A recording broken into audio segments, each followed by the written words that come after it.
हे मागच्या वेळेस किती 37. चल घे. मागच्या वेळेस 37 स्कोर आला. 800 मीटर कव्हर केलंय. त्यावेळेस 100 मीटर कव्हर केलंय. आता गोळ्याची पाय. परत एकदा लोणावळ्याची विद्यार्थिनी. किती आला 12. किती आले मार्क? हे किती आले 38 स्कोर आला. चल मस्त, एकने वाढला. 100ला किती मार्क आहेत?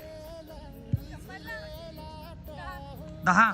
आणि 1600 800ला 16. ठीक आहे. ती पोरगी असेल की जी महिनाभरात किती मार्क?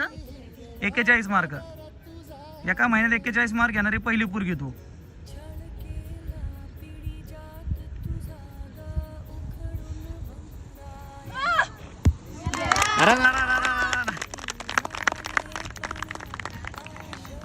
ये खूप छान आशीर्वाद मस्त लय भारी गेली. कसं वाटतंय?